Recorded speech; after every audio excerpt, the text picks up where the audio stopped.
Test, test, test, test.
Well.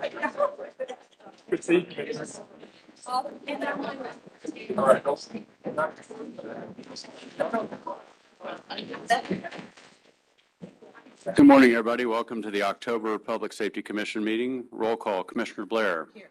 Commissioner Long. Here. Commissioner Stodgill. Here. Commissioner Horde. Here. I'm Chairman Mock. A quorum of the Public Safety Commission is present, and the public meeting of the commission is called to order and will now proceed. The time is 9 o'clock in the morning. The location of this meeting is the Criminal Law Enforcement Auditorium at 6100 Guadalupe as posted in the agenda. We will now consider the agenda items that have been posted for this meeting. I'd like to start before we move into the invocation. Please stand with me for a moment of silence in memory of Trooper Kevin Ramirez Vasquez.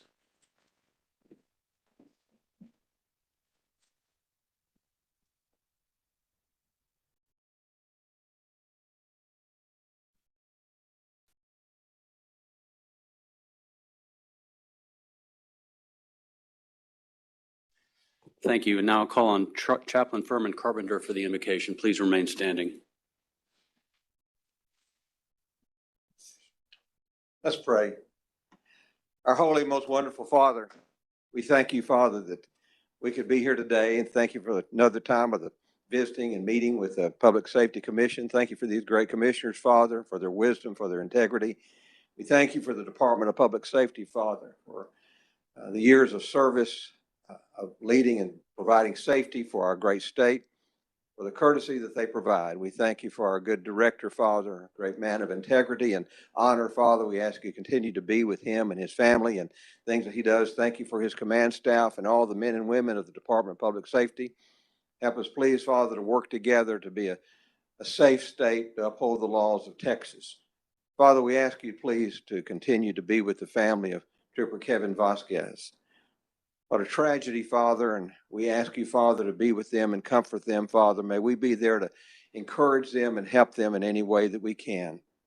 Father, we ask you to continue to be with Trooper Derek, Father Derek Waters, and continue to watch him and his recovery from the incident of his being hit, Father. May he recover completely, Father, and watch over him, Father, and his family as they travel back and forth to visit him.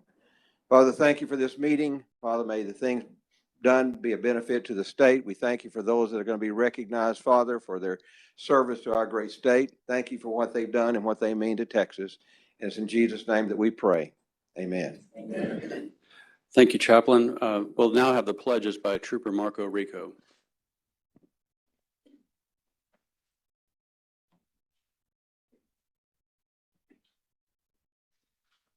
Good morning, everyone. If you would join me in the pledge. I pledge allegiance to the flag of the United States of America and to the republic for which it stands, one nation, under God, indivisible, with liberty and justice for all. Honor the Texas flag. I pledge allegiance to thee, Texas, one state under God, one and indivisible. Thank you. Please be seated.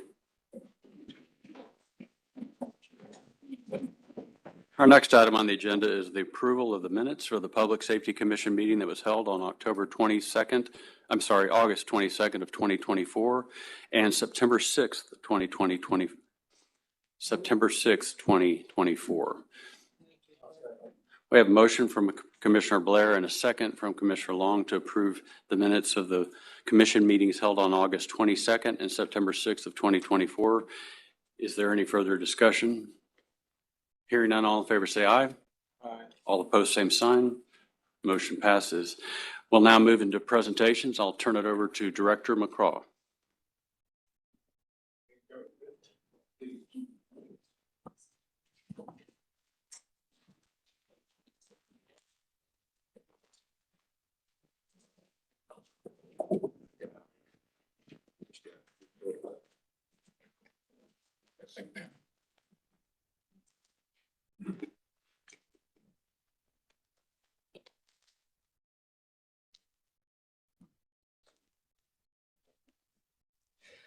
The following employees will be presented a certificate in recognition of their 25 years of service and accomplishment with the Texas Department of Public Safety. Jennifer Baskerville, Intelligence and Counterterrorism Division.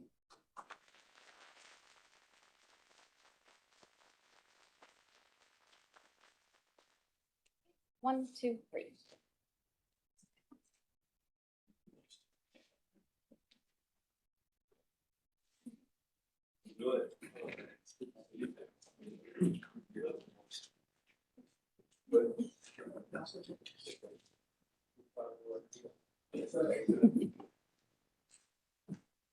Great. 1, 2, 3. Perfect.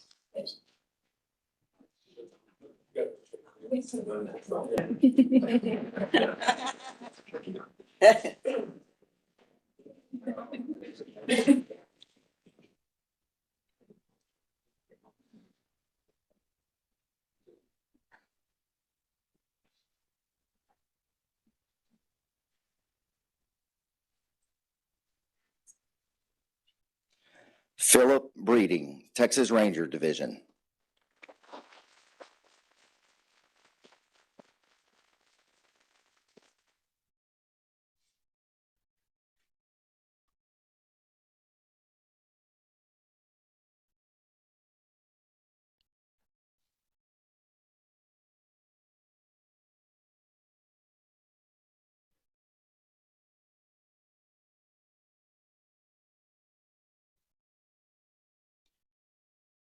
Larry Campbell, Texas Highway Patrol Division.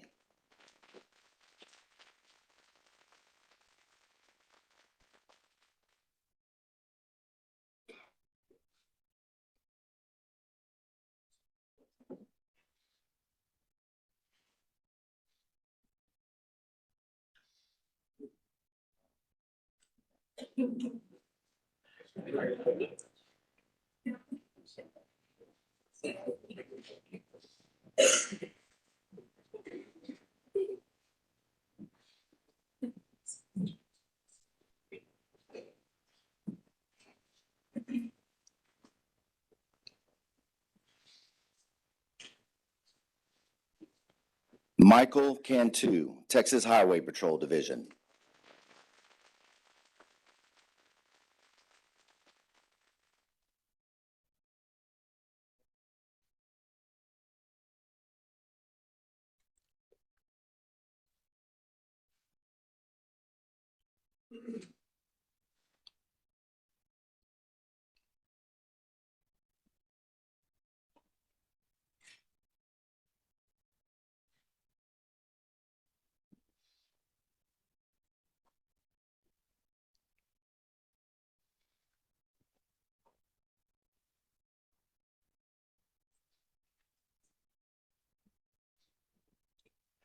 Wesley Cooper, Texas Highway Patrol Division.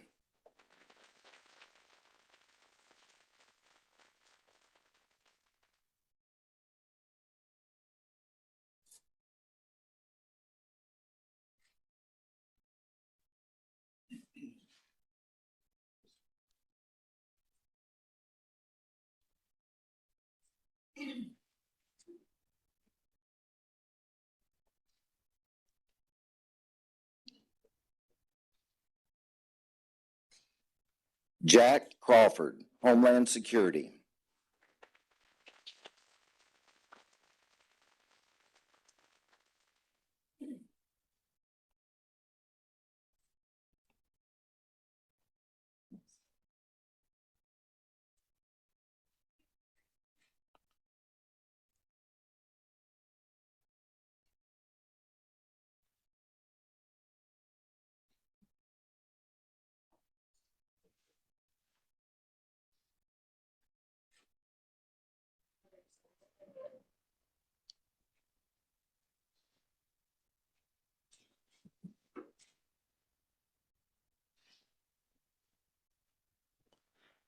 Brant Dottie, Criminal Investigations Division.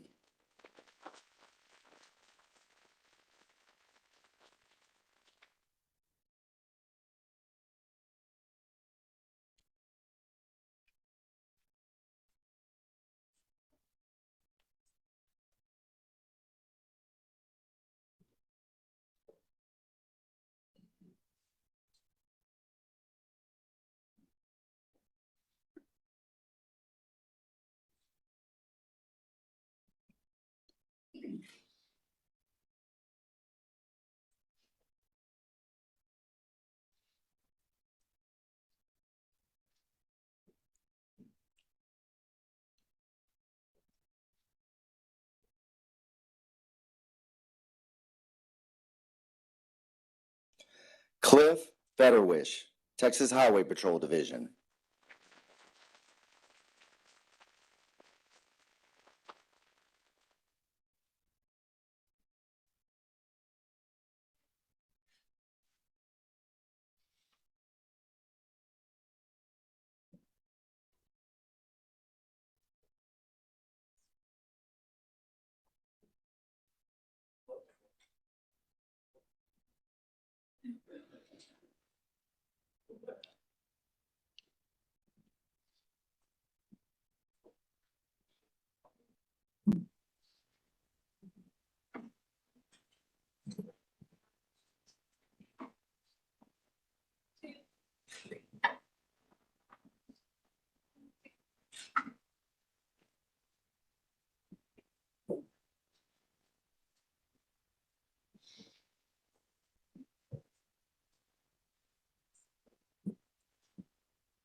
Marcy Joe Heine, Driver's License Division.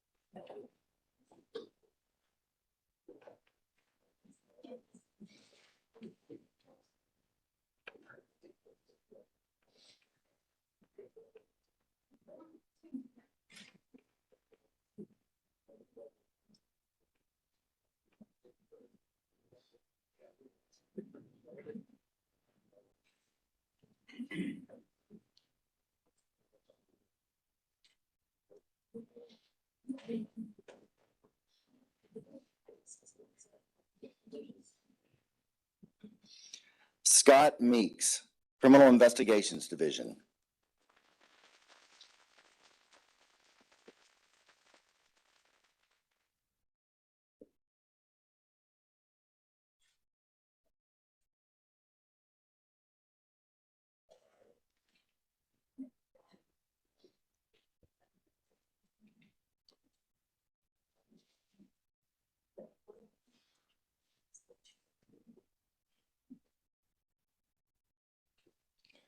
Janet Nichols, Criminal Investigations Division.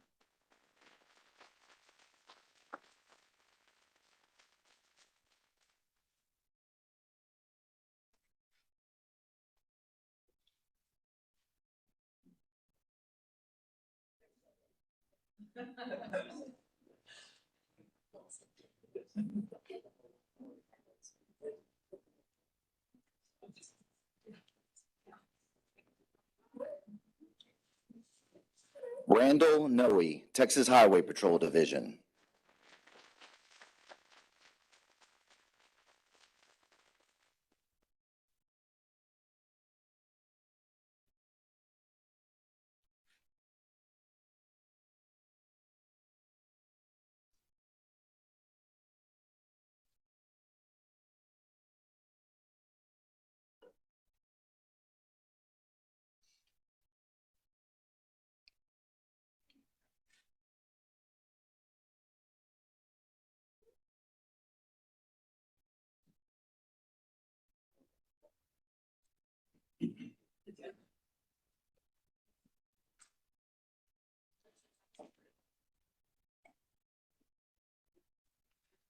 Gabriel Ortiz, Executive Leadership.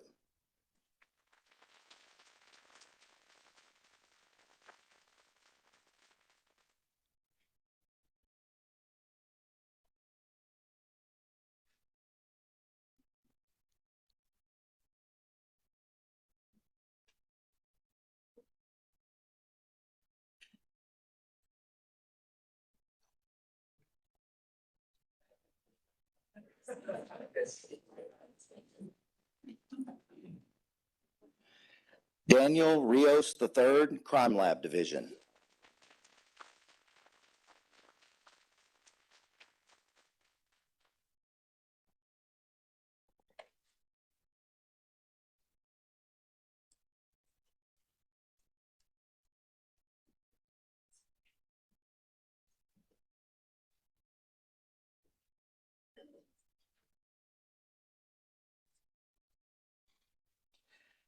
Gary Roselle, Texas Highway Patrol Division.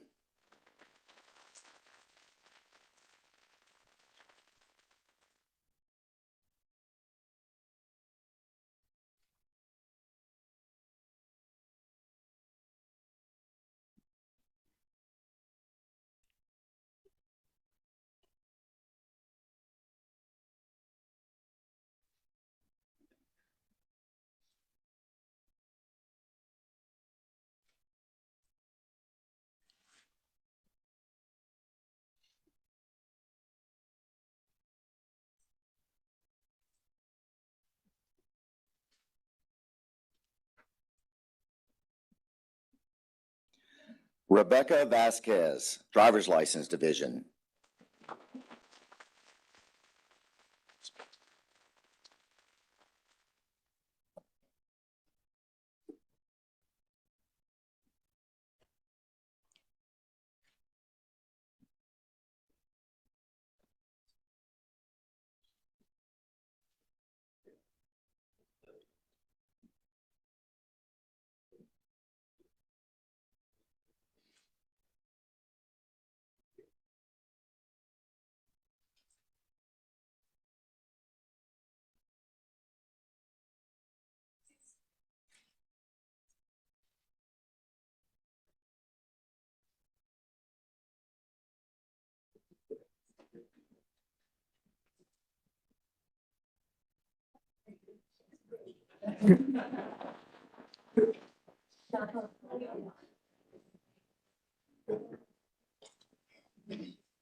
Valerie Verduzco, Texas Highway Patrol Division.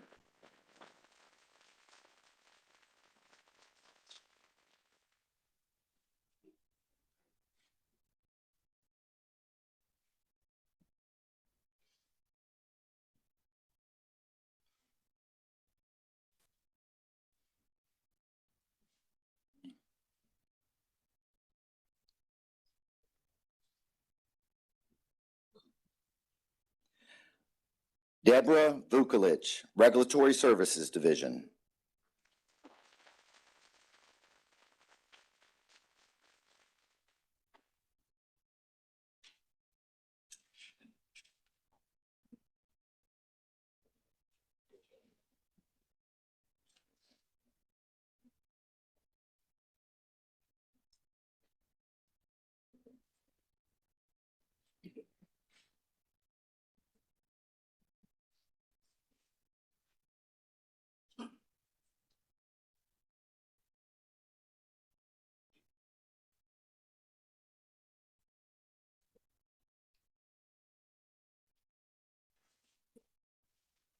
Stephen West, Texas Ranger Division.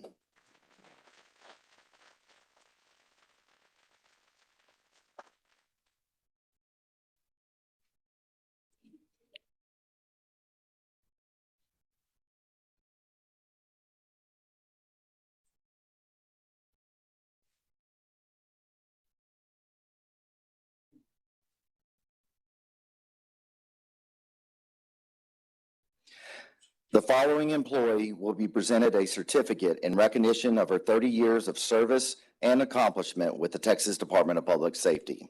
Cynthia Allison, Driver's License Division.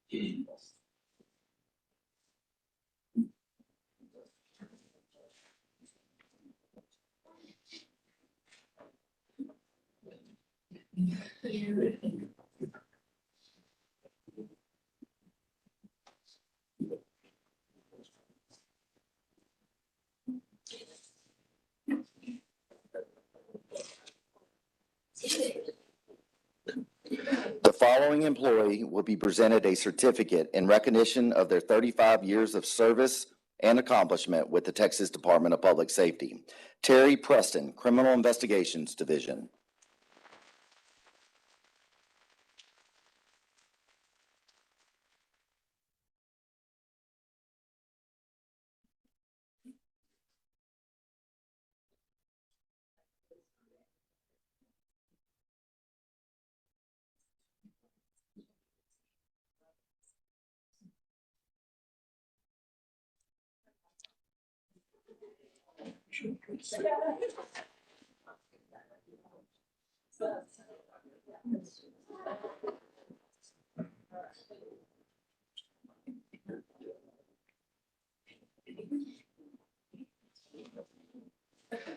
The following employee will be presented a certificate in recognition of their 40 years of service and accomplishment with the Texas Department of Public Safety.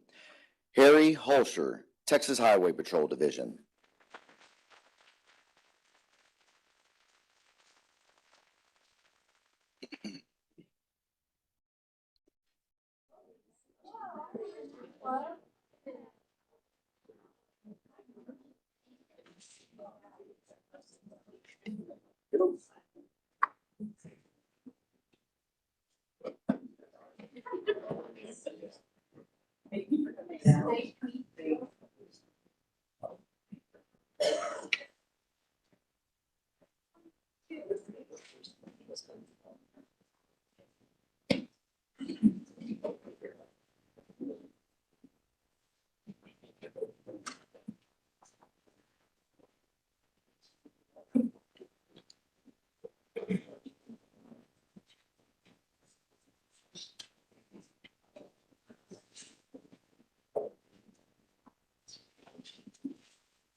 The following employee will be presented a certificate in recognition of her 50 years of service and accomplishment with the Texas Department of Public Safety.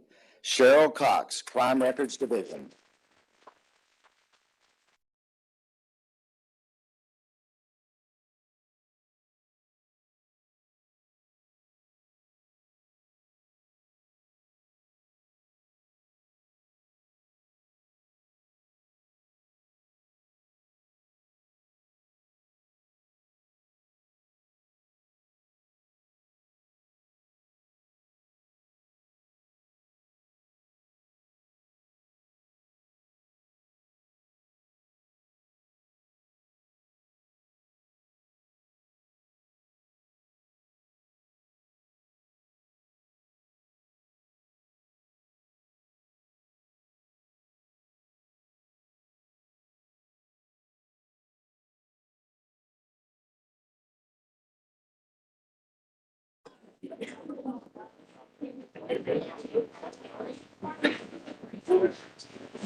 On January 23rd, 2022, Yoakum police officers attempted to conduct a traffic stop.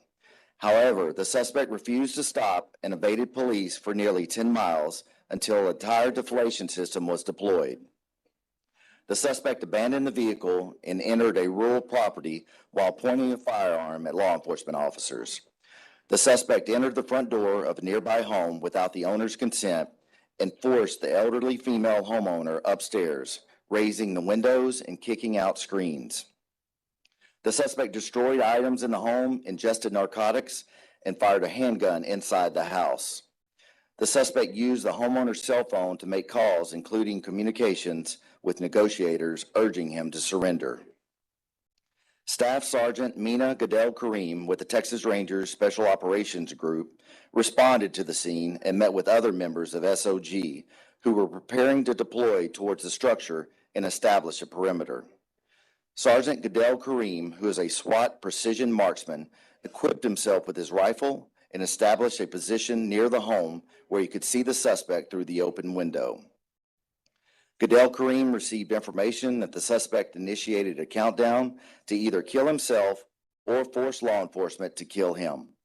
Sergeant Goodell Kareem maintained observation for approximately 20 minutes when he saw the suspect grab the hostage and push her against the window. The suspect was hiding behind the hostage, holding her shoulders and pointing a black object at her head. Goodell Kareem continued to monitor the suspect's movements, and once the suspect was exposed, Goodell Kareem fired a single shot through the window, neutralizing the suspect and ending the hostage situation.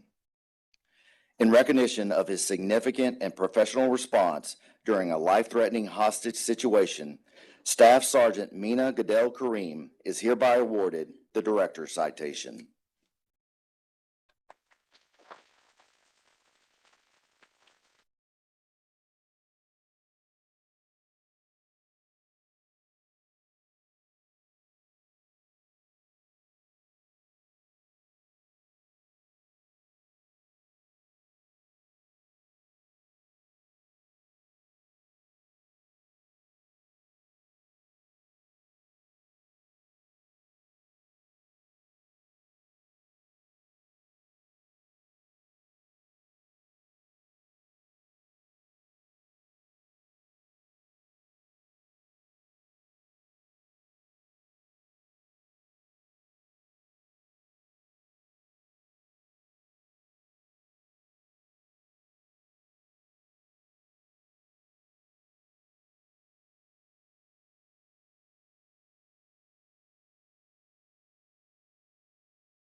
On July 8, 2024, Trooper Paul Bickerstaff responded to a call of a vehicle forced off the roadway into high water due to the swift waters. Upon arrival, members of the fire department advised the vehicle was submerged and a female subject was sitting on top of the vehicle. Trooper Bickerstaff and Fire Marshal Patrick Dooley had swift water rescue gear and were able to locate the subject in a wooded area approximately 50 yards from the roadway. Trooper Bickerstaff and Marshal Dooley entered the rushing waters to reach the submerged vehicle. Trooper Bickerstaff held onto the vehicle while Dooley got into position downstream with a second throw rope in case of rescue complications. Once Bickerstaff had the subject, he threw his rope to the nearby fireman to pull himself and the subject out of the swift water to a shallow area with the continued assistance of Marshal Dooley. Once safe, the subject was examined by EMS. In recognition of their significant and decisive response to a life-threatening situation resulting in the saving of a life, Trooper Paul Bickerstaff is hereby awarded the Life Saving Award, and Marshal Patrick Dooley is hereby awarded the Director's Award.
On July 12th, 2024, Trooper Billy Castro was dispatched to a disturbance call. Upon arrival, Trooper Castro encountered a very intoxicated female subject who had severely cut her arm and lost a large amount of blood. Castro immediately applied a tourniquet to the subject's arm to stop the bleeding. He reassured the subject in an effort to keep her calm until EMS arrived on the scene. It was later determined that the subject had severed her artery, which required surgery. In recognition of his significant and decisive response to a life-threatening situation resulting in the saving of a life, Trooper Billy Castro is hereby awarded the Life Saving Award.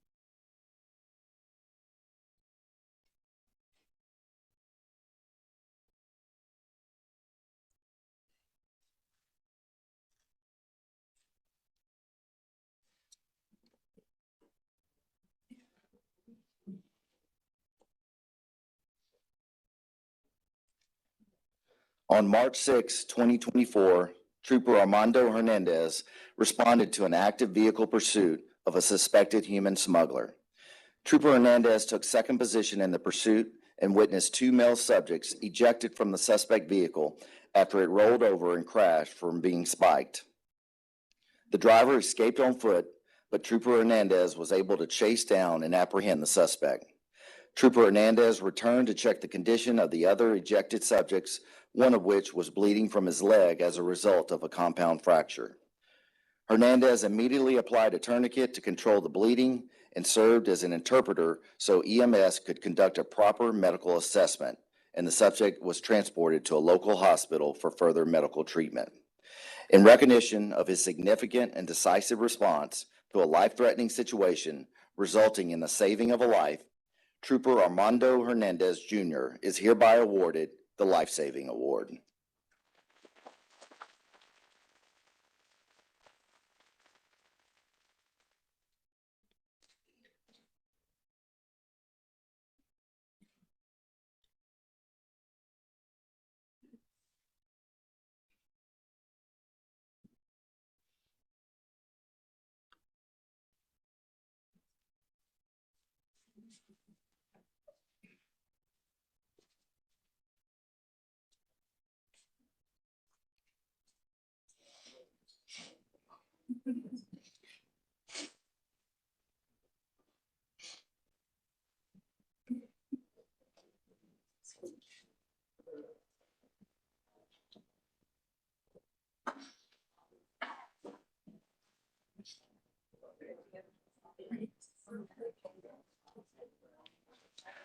On April 16th, 2024, Trooper Stephen Oliveras observed an ambulance with its emergency equipment activated.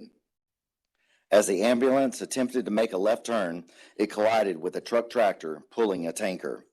Trooper Oliveras quickly responded, placing his patrol unit in a position to block traffic and protect the two paramedics in the ambulance from a potential secondary impact.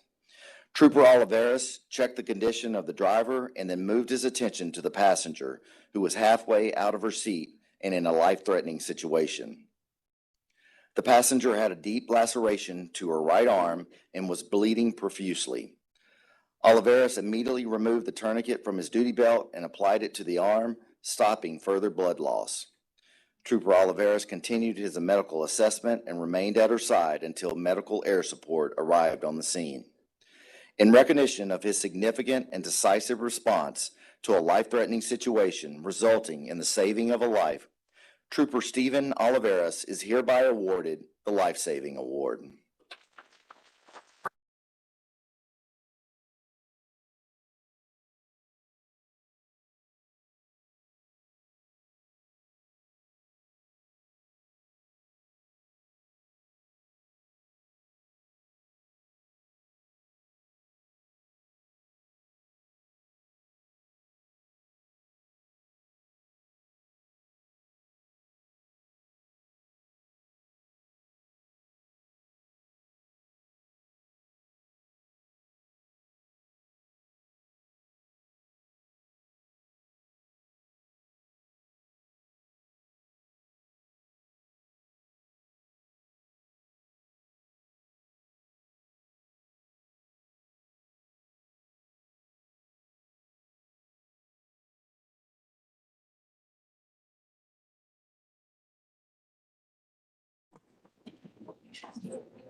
On May 30th, 2024, Corporal Brandon Tidmore was in his patrol unit working Operation Lone Star when he observed members of the National Guard gathering on a bridge with their attention toward the river below.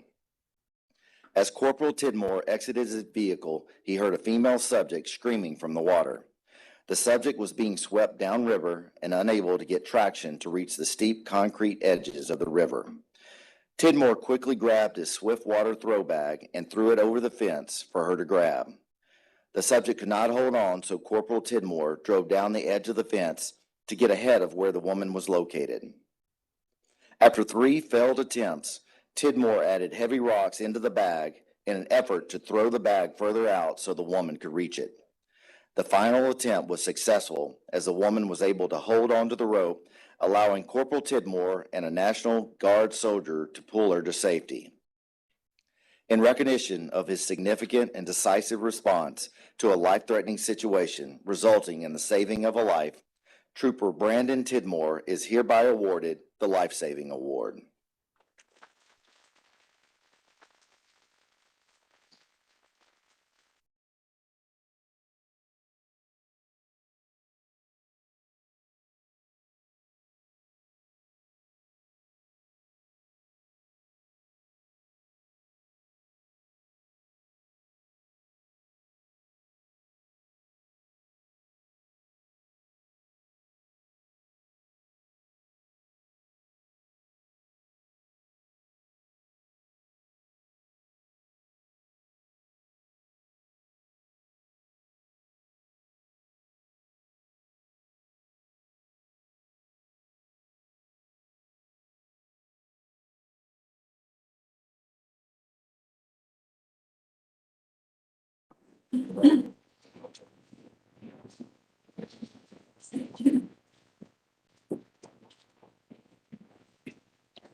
In 2023, the inaugural DPS drill team developed and implemented a drill routine of remarkable precision, discipline, and creativity.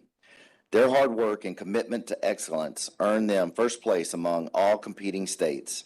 In 2024, the team once again showcased their talent with a new and innovative routine, earning them third place. The team's success at these national competitions have brought honor to our state as an inspiration to their fellow officers and the communities they protect. The troopers represented during these competitions are Lieutenant Wade Schooley, Sergeant Bill Robles, Brian McCandless, Elliot Torres, and troopers Jacob Schroeder, Alonzo Nunez, Robert Jackson, and Anthony Alvarado Moncada. They are hereby recognized and present this award to Director McCraw.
We will now have a presentation by Billy Shelton with the Texas State Troopers Association.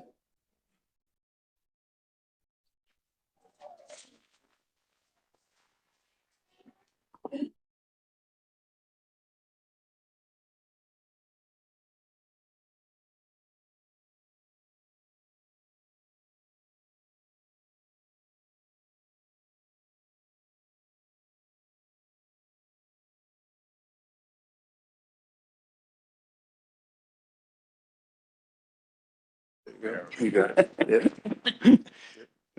Director McCraw, on behalf of the Board of Directors of the Texas State Troopers Association, we're honored to announce that you've been chosen as this year's recipient of our Most Valued Public Safety Award, Public Service Award, the Blue Shield. And this award is given to a public servant who demonstrates exceptional commitment and dedication to defending the thin blue line. You're well deserving of this award, considering your service to the state of Texas and all that you've done, your leadership to the men and women of DPS. Please accept this tribute in recognition of your steadfast support and your actual first line of defense in serving the state of Texas. Thank you.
We'll have that read. It's a proclamation from the governor recognizing Colonel McCraw. Before we do that, I want to recognize three of our former commissioners who are here with us today. Chairman Emeritus Cindy Leon, Commissioner Manny Flores, and Commissioner Karen Barth. Thank you all for being here today.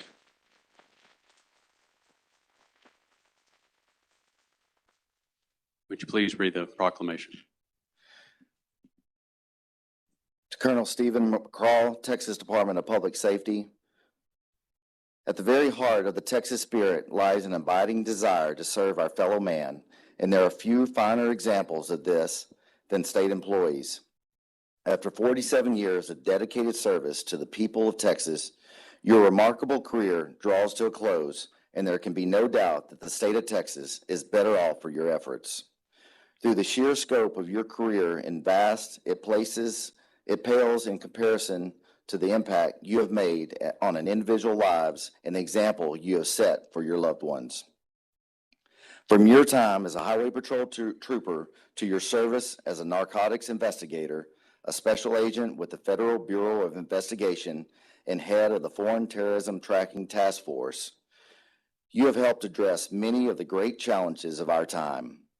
During your tenure as director of the Texas Department of Public Safety, you faced challenges of historic proportions and brought about notable changes, modernizing equipment, streamlining operations throughout the state, and recruiting top talent.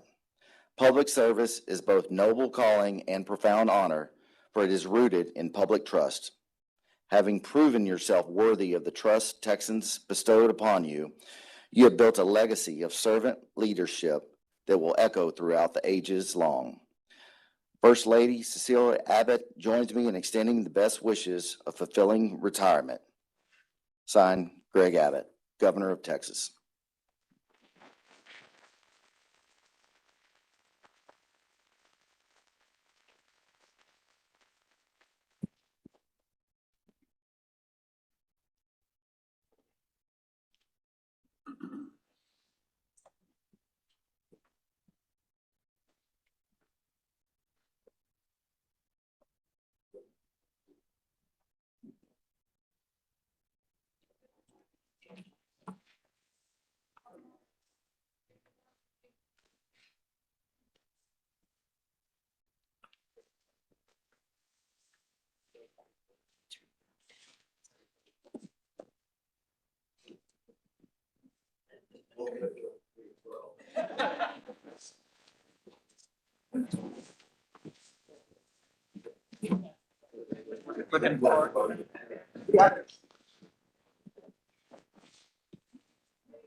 But wait, we're not done. Oh, there's more. And from Lieutenant Governor Dan Patrick sends his greetings. From the Senate of the State of Texas in recognition of Steve McCraw. Whereas Steve McCraw will be retiring at the conclusion of 2024 from his role as Director of the Texas Department of Public Safety after 15 years of exceptional leadership. And whereas Steve McCraw has led an outstanding career of service to our nation and to the state of Texas, and he has devoted himself to ensuring the safety of all Texans through his uncompromising dedication to duty. And whereas Stephen McCraw began his career with the Texas Department of Public Safety in 1977 as a highway patrol trooper and later served as a narcotics agent. He joined the Federal Bureau of Investigation in 1983, and he held a number of esteemed positions across the country, including key leadership roles in the nation's counterterrorism efforts in Washington, D.C. And whereas in 2004, he returned to the Texas to serve as Director of Homeland Security in the office of Governor Rick Perry. He was appointed Director of the Texas Department of Public Safety by the governor in 2009, and throughout his tenure, he has been instrumental in shaping the department into an elite and highly regarded state police agency. And whereas Director McCraw's diligent administration of the department has included implementing a regional command structure that streamlines statewide operation, and his prudent oversight has resulted in increased pay for commissioned officers and additional career advancement opportunities for troopers. And whereas under his guidance, the department has acquired modernized equipment and an upgraded patrol fleet to greatly enhance public safety and officer protection, and thousands of talented recruits have joined the ranks of the Texas Highway Patrol. And whereas among his many accomplishments as director, he instituted a fitness program that has earned national acclaim for its success, and the program is noted for the positive and transformational effect it has had on the health and well-being of employees throughout the agency. And whereas Steve McCraw has handled the wide-ranging responsibilities and complex challenges of his position as a state's chief law enforcement officer with wisdom, integrity, and unwavering commitment to public service, and he can reflect with pride on his distinguished career and on his invaluable contributions to the safety, security, and prosperity of all Texans. Now, and therefore be it proclaimed that Steve McCraw be commended on his superior leadership as Director of the Texas Department of Public Safety, and that he receives special recognition for his exemplary service to the people of the Lone Star State, and be it further proclaimed that a copy of this proclamation be prepared for him as an expression of highest regard. Signed, Dan Patrick, President of the Senate.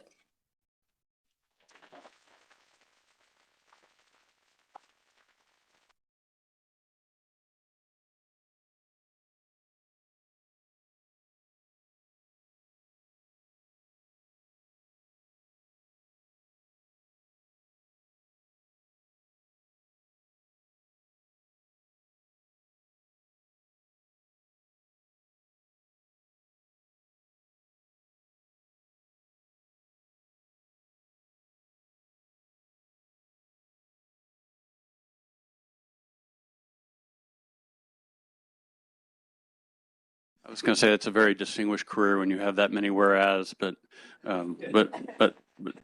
appropriately so. And there's more.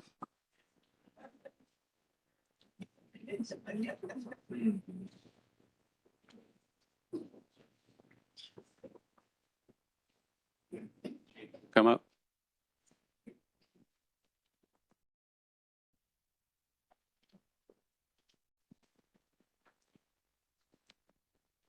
I'll get to read it. Be careful, I'm still the rating official.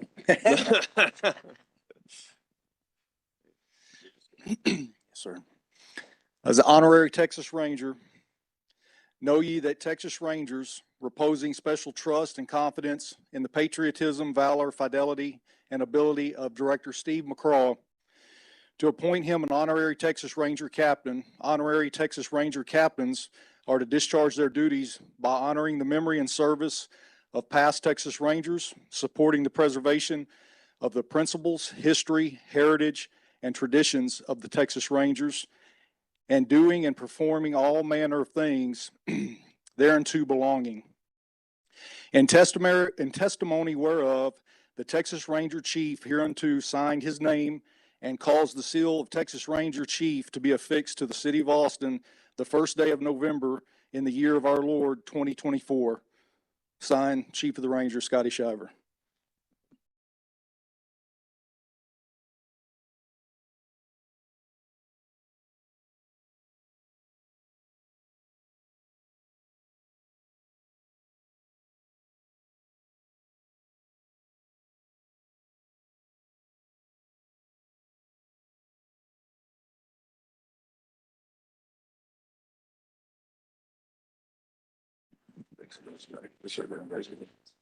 And Director, I promise, we only have one more thing for you.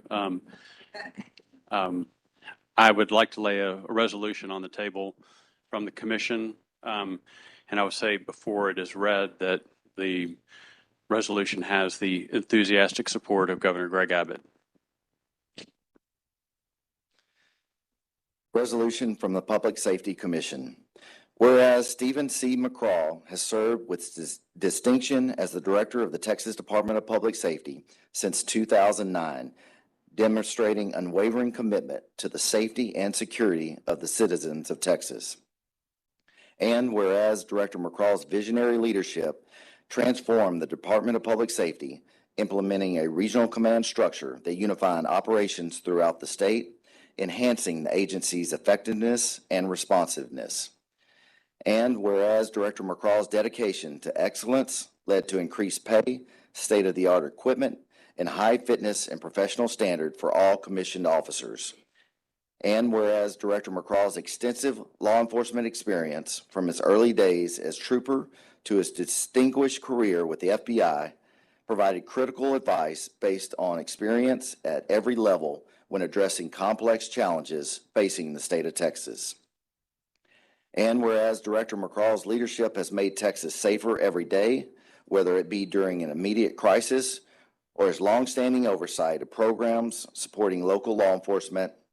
And whereas Director McCraw has demonstrated exceptional leadership in guiding the Driver's License Division through the implementation of customer-focused initiatives that have significantly improved efficiency, reduced wait times, and dramatically decreased customer complaints, all while increasing employee retention in driver's license offices as the state's population grew rapidly. Whereas Director McCraw recognized the need to build a DPS Fallen Officers Memorial to serve as a permanent place to remember those who made the ultimate sacrifice in service of their fellow Texans and champion the effort to ultimately bring it to fruition. Whereas Director McCraw, in constant conduct of his official duties, has exemplified the values of integrity, excellence, accountability, and teamwork, and set the standard for all DPS personnel who adhere to the motto of courtesy, service, and protection. And whereas no single person has had a greater impact on strengthening the modern-day Texas Department of Public Safety than Director McCraw in the past 15 years, though as humble a public servant, Director McCraw would never claim he did it alone. And whereas for all the aforementioned reasons and others, we desire to permanently enshrine Director McCraw's example and legacy as a timeless inspiration today and in the future. Now, therefore, be it resolved that the Public Safety Commission of Texas, in recognition of Stephen C. McCraw's transformative leadership and lasting impact on the Department of Public Safety, hereby names the Department of Public Safety Training Facility in Williamson County, Texas, as the Stephen C. McCraw Law Enforcement Academy and Training Center. This proclamation shall serve as a lasting tribute to Director McCraw's dedication, vision, and service to the great state of Texas and its citizens. Signed, Stephen Mock, Chairman, Public Safety Commission.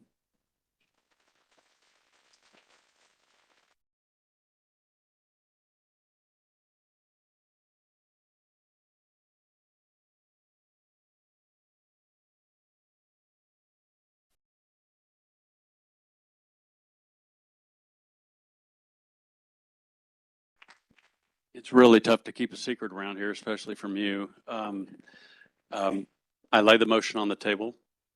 Chairman, at this time, I'd like to formally make a motion to the commission, to rename our Williamson County facility to the Stephen C. Law Enforcement Academy Training Center. And Chairman, I'll second that motion, and I'll invite Directors Ford and Stodgel to join me in the second. Second. Motion has been made by Commissioner Long and seconded by Commissioners Blair, Horde, and Stodgel. Is there any further discussion? Hearing none, all in favor say aye. All opposed, same sign. Motion passes. Congratulations on a truly deserved honor and one that will help your example serve the department for many, many years to come. Thank you.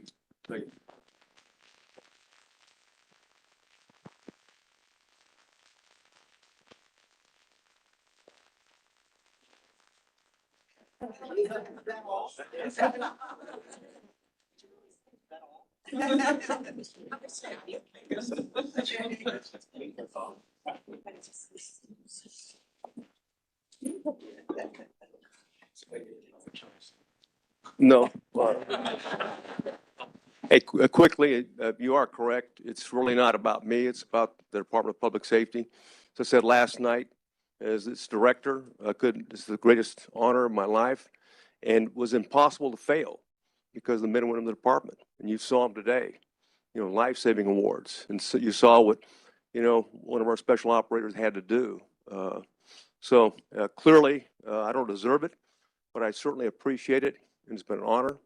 And God bless Texas, and God bless the Texas Department of Public Safety. Thank you.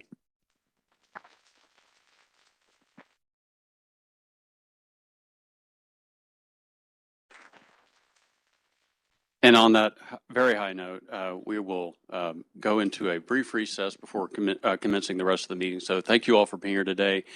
These presentations are always the highlight of our meeting, and especially today as we recognize Director McCraw on his final meeting with the commission. Thank you all for being here today.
Public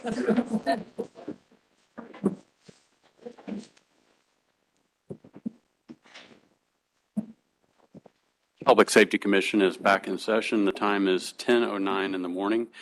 Before we move into public comment, I would like to recognize representatives from state leadership here today. We have Scott McNaughton from the Governor's Office, Suzanne Tomlin from the Lieutenant Governor's Office, Matt Rushak from Chairman Guillen's office, Shelby Sterling from Senator Brian Birdwell's office, and online we have Jim Morales from Senator Donna Campbell's office.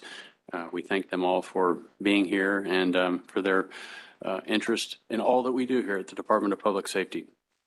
We'll now go on to public comment. Members of the public wishing to address the commission are subject to a time limit of 5 minutes and must complete a public comment registration card located in the entry. Should a member of the public bring an item to the commission for which the subject was not posted on the agenda of the meeting, state law provides that the commission may receive the information but cannot act upon it at the meeting. The commission may direct staff to contact the requester or request that the issue be placed on a future agenda for discussion. If you have not filled out a public comment card, please do so now. I have one public comment card, and it is from Alicia Torres, who wants to speak on item 9B, appointment of management team. Ms. Torres, would you please come to the microphone?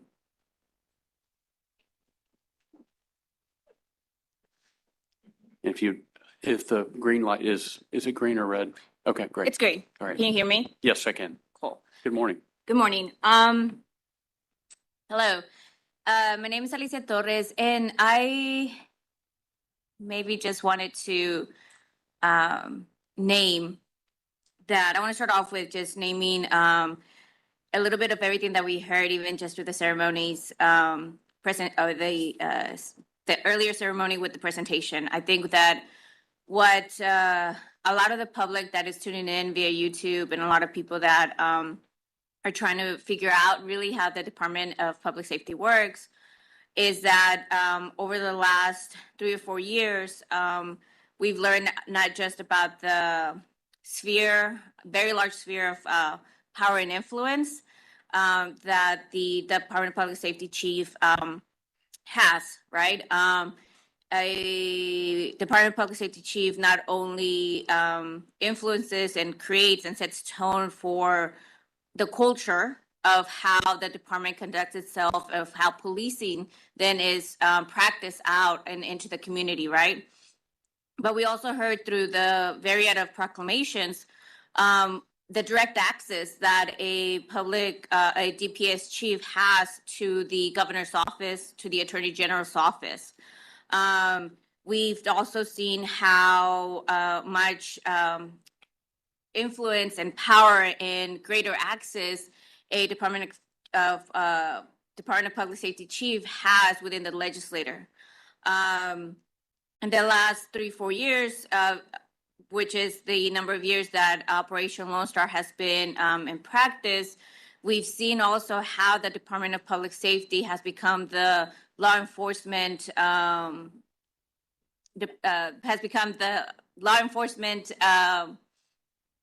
department that has one of the biggest budgets, if not the biggest budget, at the state level. And so with all of that said, and learning that at the end of this year, Chief McGraw will no longer be its head, as a community member, I am concerned and worried on how shadowy the process of choosing our next Department of Public Safety chief has been or appears to be. I have learned, and it is my understanding, that the Public Safety Commission is chosen by the governor's office and appointed by the Senate, right?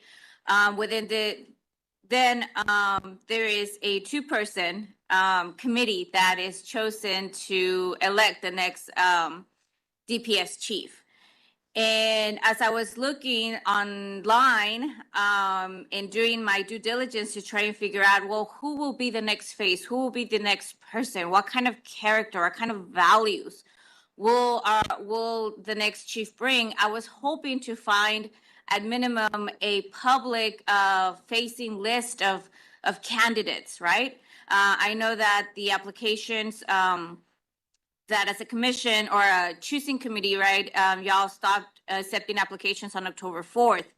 And so it is my understanding, or it would have been my hope that in line with other law enforcement departments, there would have been at least a public facing way of naming, whether it's a forum, whether it's a list out on the website that says, these are the final finalists.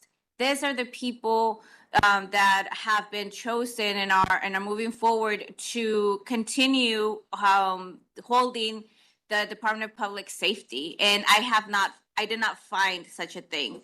Neither a list of candidates or anything around a public forum being held to where we could learn more about the possible finalists for such an important position that holds a lot of sphere of influence and that holds a lot of responsibility.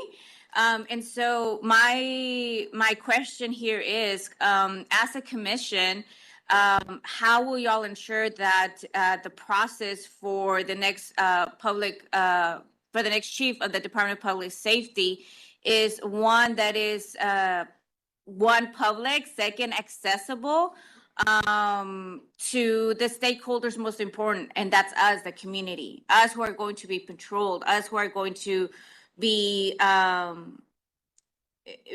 the behest of the next chief, right? And the tone that he sets, they set for the next couple of years. I mean, we learned, that Chief McCraw was in place for 15 years. Who knows how long the next chief would be, but I do think that as the most important stakeholders, that being the community, we have a right to be privy to the process of who the next public chief would be. And so I would ask that that today during their conversation, we are able to hear about the steps that the commission is taking to ensure that this process of choosing the next DPS chief is one that is accessible to the community at large, one that is public, and that we're not left guessing, and that we are not at the end just given the name without having had any say in it. Thank you for your time. That's it. Thank you. Is there anybody else in the room wishing to give public comment? Hearing none, public comment is now closed. We'll now move on to item 7 on the agenda, the director's report. Director McCraw.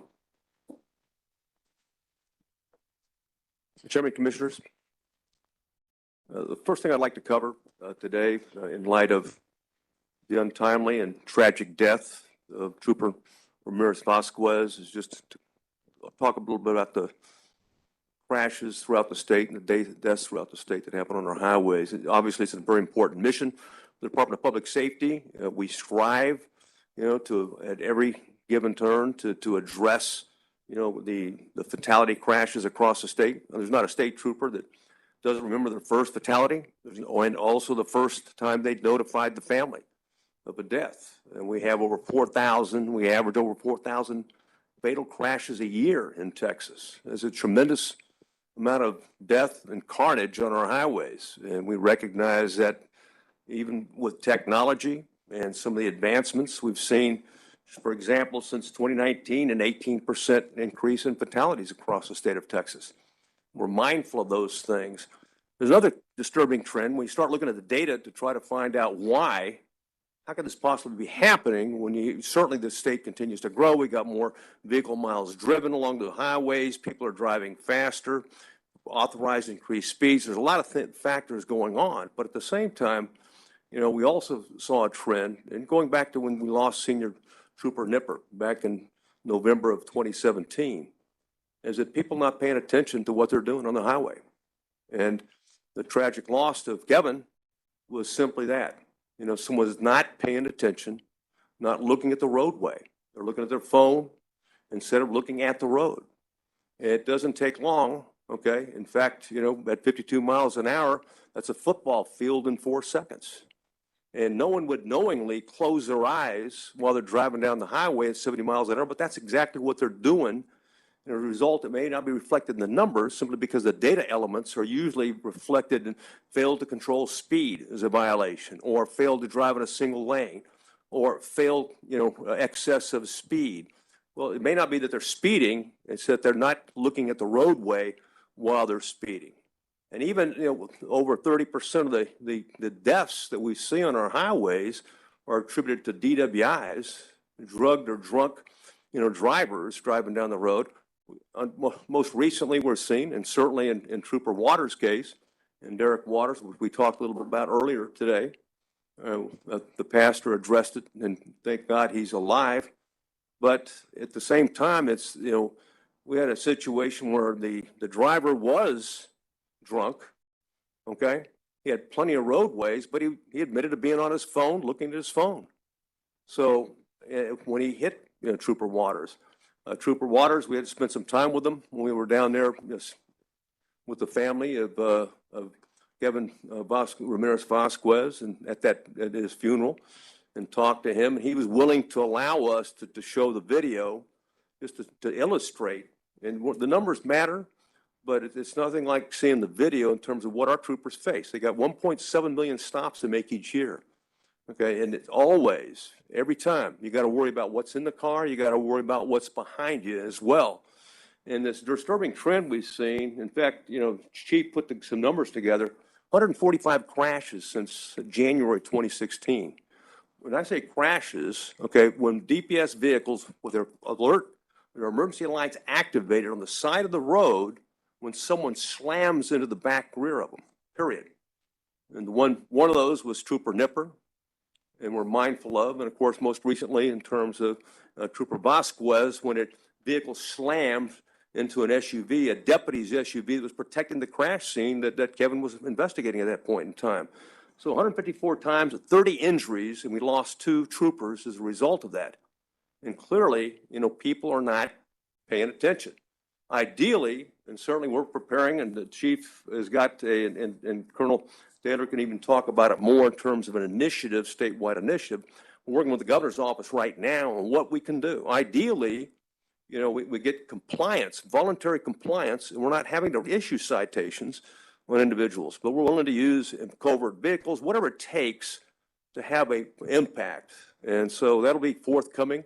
It can be discussed at the next commission meeting in terms of what we're doing after we coordinate that with the governor's office, because it needs to be an all-inclusive local, state, enforcement operation. We need our local partners.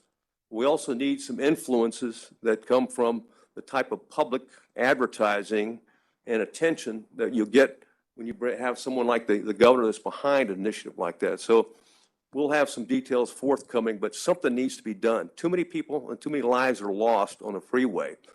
We recognize that, hey, high visibility patrols, having troopers stationed along the way, highways, but is ideal in terms of deterring reckless and certainly dangerous driving behavior. But there's only so many troopers that we have at this time, and we've got so many tasks and so many threats that we need to address along those lines. Certainly, one of the items that you approved for the exceptional items this next session is 500 additional troopers are much needed.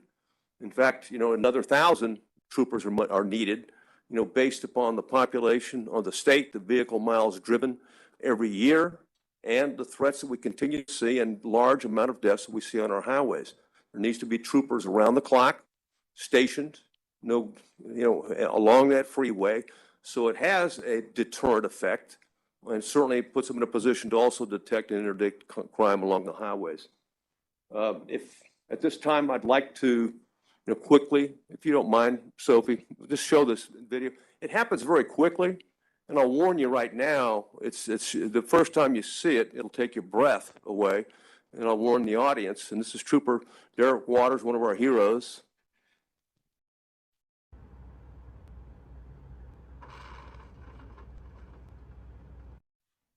Just show it again, if you don't mind.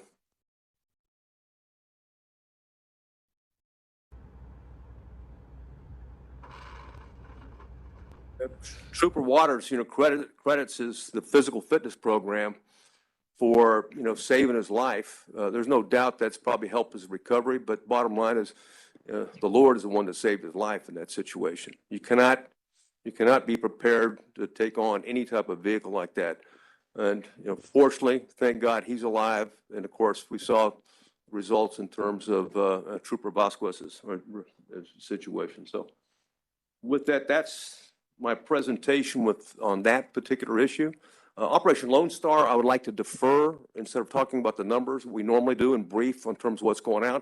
We have some very sensitive information related to investigations that are cartel related that we'd like to brief during the executive session and the closed session at that point in time, and would defer that. At this time, I'd like to turn it over to Colonel Martin to discuss some recent developments. Chairman, Commissioners, you might have seen some social media stuff in the last 24 hours about troops deploying to Florida for the hurricane was being reported as a historic, like, nothing we've ever seen in the last century. Hurricane Milton. We were authorized on Tuesday to deploy resources to help Florida. Florida's been, since June of 2021, they've been involved in Operation Lone Star. They started off with nearly 200 game wardens, highway patrolmen, and FDLE. They're special agents, and they've maintained at least 100 for the last almost 3 years. And they were on Friday. They had to pull out and respond to the storm. So we had some conversations. The governor directed us to deploy resources. So on Tuesday evening, we put out through the Highway Patrol for volunteers, and had over 100 volunteers in a very short period of time. So that was Tuesday. Wednesday morning, we rallied and deployed 135 from the Highway Patrol Division and Tactical Marine Unit, 22 from the Aircraft Division, 13 from the Texas Ranger Division, 10 from IOD, and 4 from ICT. And so when you think about that amount of resources, what comes with that? When you get over there, you don't know if they have fuel, lodging. So with that, just to show you what we deployed in such a short period of time is 169 patrol units, 6 Zodiac boats, flatbed trailers, enclosed trailers, command trailers, box trailer, a wrecker, service trucks, 2 service trucks to help change flat tires, 4 helicopters with the hoist capabilities, and then 6 generators.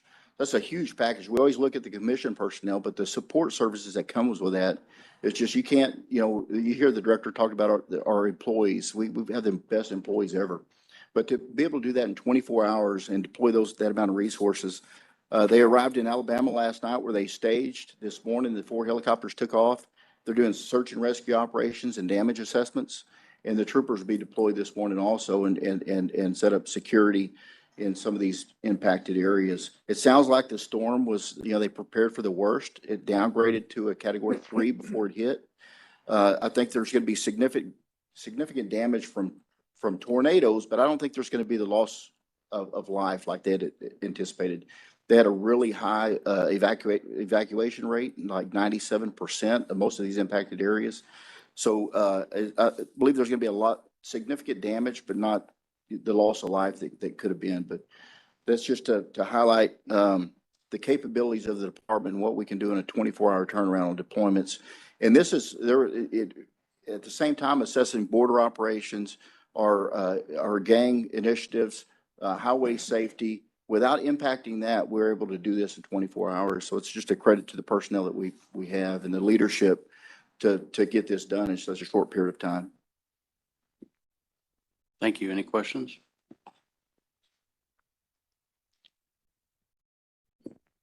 This time I'd like to do the case brief. Pardon? Pardon? No.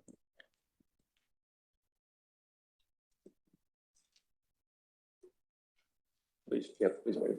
Thank you. Major Travis Brazil's doing the presentation.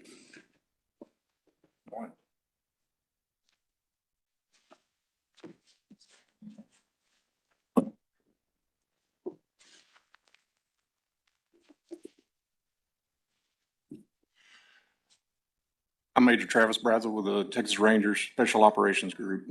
The presentation this morning is going to serve as an overview of what the Special Operations Group does, A little closer. both here in the interior of the state and also on the Texas border with Mexico. We've had an evolution over the past year of the program where we had a number of people go full-time with us on the SRT side of the house. Before that, we didn't have full-time teams in the regions, but now we do. This is a breakdown of what our current manpower looks like around the state. You can see that we're at full capacity, have 106 full-time operators with 12 collateral ranger personnel assigned to SOG. These are in all the regions and here at HQ to serve the Austin area. And we have a full team down at the Capitol Complex to help with situations down there. These next three slides, and you can just click through these if you want to, it shows a picture from fiscal year 2022 to 2024. You can see when we went full-time in 2023, there was a 68% increase from 2022 on SOG deployments. In fiscal year 2024, we have seen an 84% increase from 2022. So going full-time, business is booming. We have a lot of calls. There's a lot of calls from our partners in our own department, in other divisions. We are able to service, arrest warrants, search warrants, armed barricades, and hostage situations. We also have a lot of emergency call outs. And as you can see, after we went full time, people are starting to call and we're getting lots of work. This is basically the different divisions within the Special Operations Group. We have the Special Weapons and Tactics. We have our Special Response Teams. We have our Bomb Squad or EOD, and then we have our Border Security Operations Centers and our JOICs. We also have our Crisis Negotiation Teams, and we have a new addition of our SOG Tactical Medical Program. This is the new chain of command in our Special Operations Group. I'm the new major. We have a new captain assigned, Ruben Mankin, which is part of and covers our special response teams and our border operations. And we also have Staff Captain Melba Sines that covers our Joint Operations Intelligence Centers, and Staff Captain John Miller that's over our Special Weapons and Tactics. Since our evolution into full-time, we've grown on our command staff. We now have lieutenants that oversee our teams in the regions and here in the Central Texas area. This is something new that we've not had, and this was something that was very necessary. We have lots of personnel that need supervision, and this opened the door for us to appoint new lieutenants in those positions. So the mission and objectives of what we do: we conduct high-risk warrant services. We conduct both long and short-range surveillance operations. We participate in border security operations.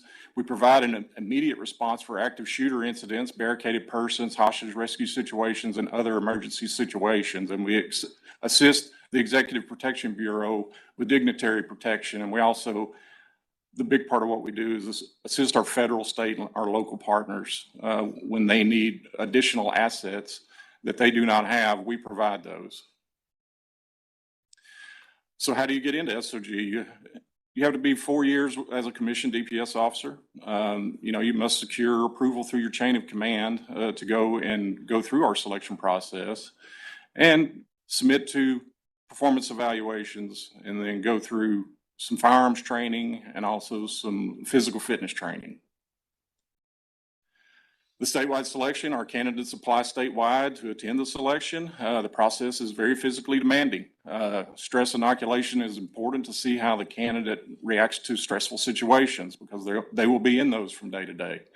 After the physical selection is completed, the candidates will sit for an oral interview board comprised of SOG personnel at Ranger HQ. And these are just some snapshots of some of the events at our statewide selection.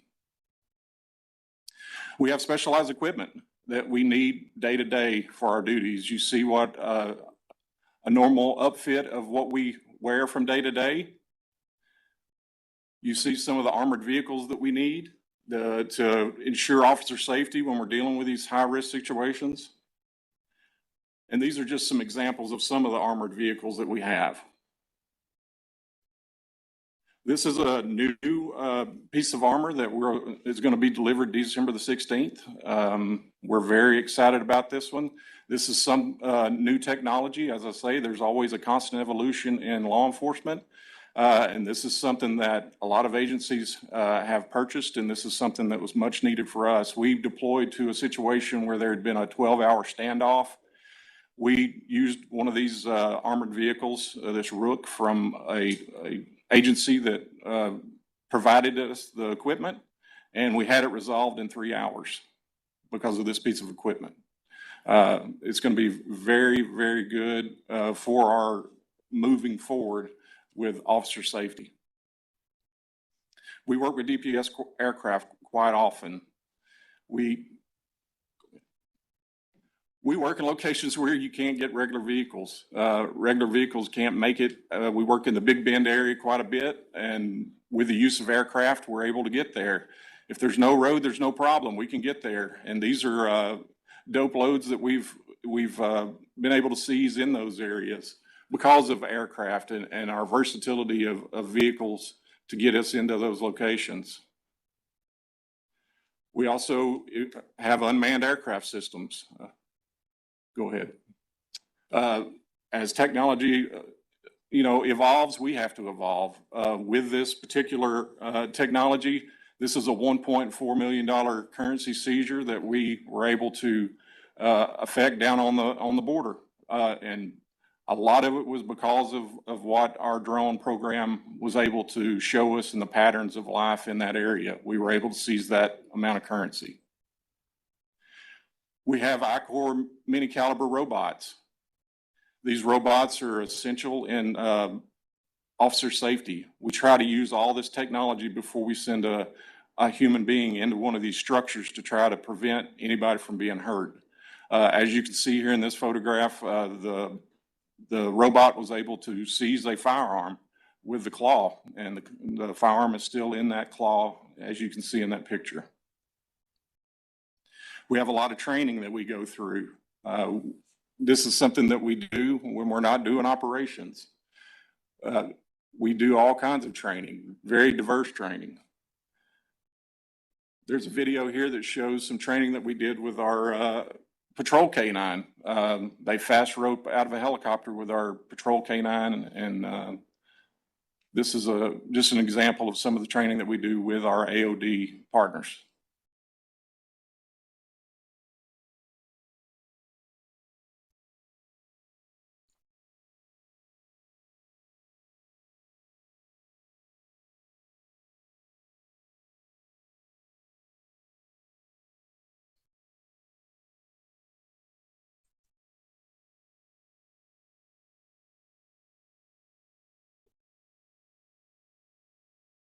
We do rural operations training. This is the environment that we operate in along the border, so it's very critical for us to have this type of training. And this is a result of training and teamwork. When I say teamwork, this isn't, we're usually coming in on the back end of an investigation. There's been a lot of work done by other law enforcement agencies and also divisions within our own department. And we come in on the end of it and help out. This picture on the top is 121 pounds of cocaine that we seized on the Mexican border in Rio Grande City.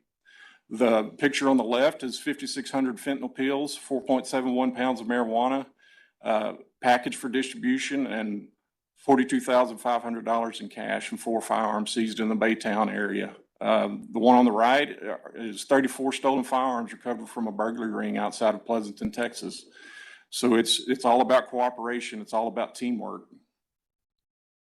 We now have a SOG tactical medical program Dr. Mark Escott is our medical director. He is the medical director for the city of Austin, also for Travis County, and he's our medical director.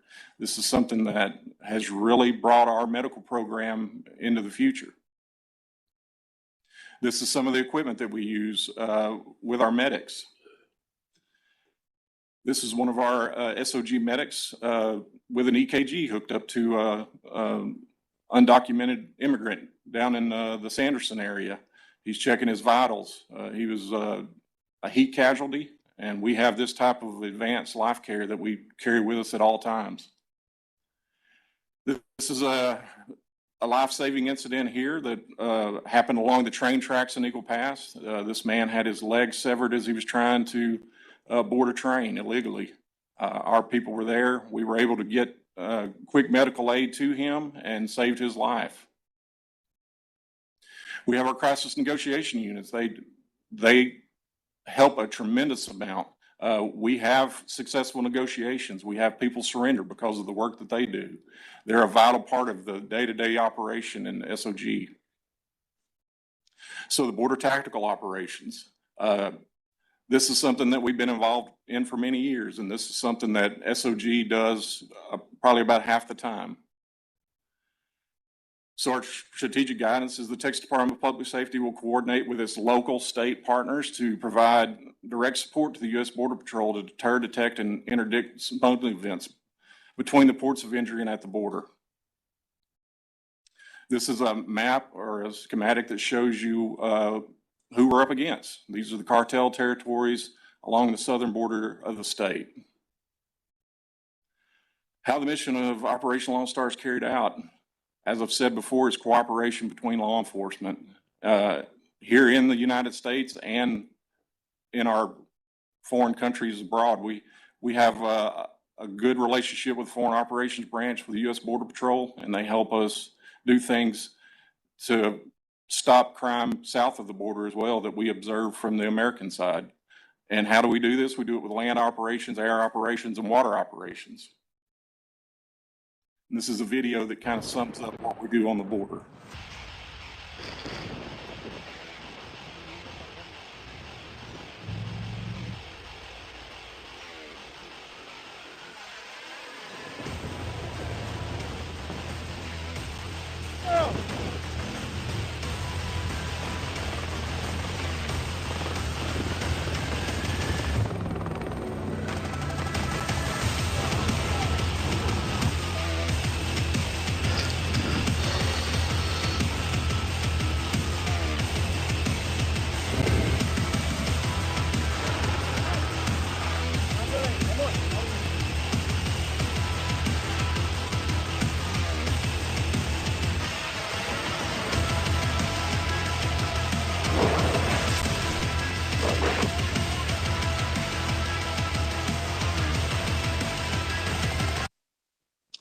As you can see, we stay pretty busy on the border.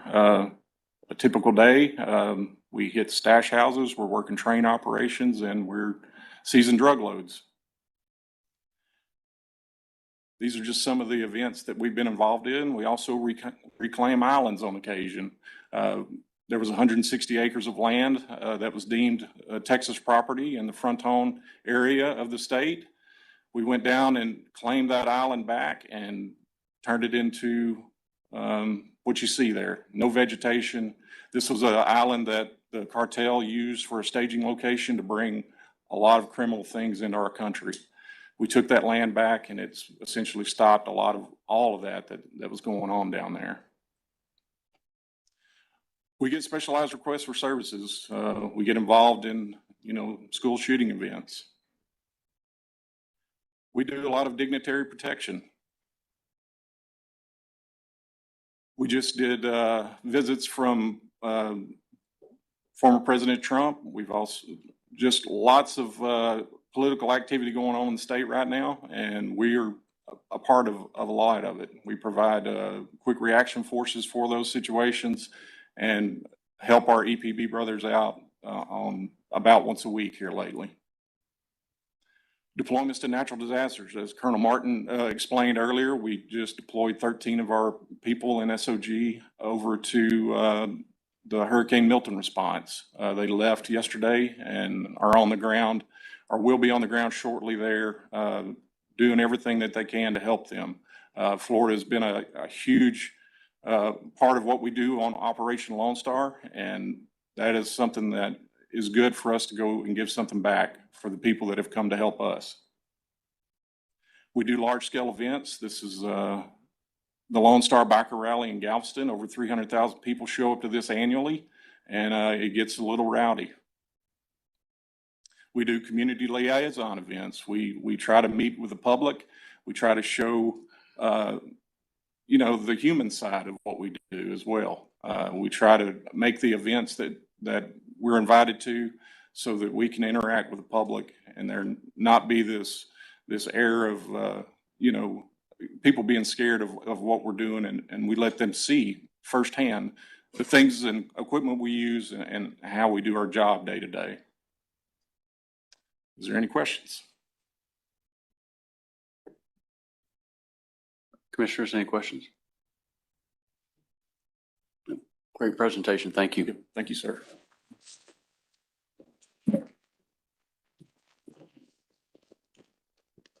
Chairman, that concludes the director's report. Thank you, Director McCraw. We'll now move on to item 8 under new business, or item 8, new business under the agenda. The first item is A, report discussion and possible action regarding the Williamson County Training Facility. Commissioner Long.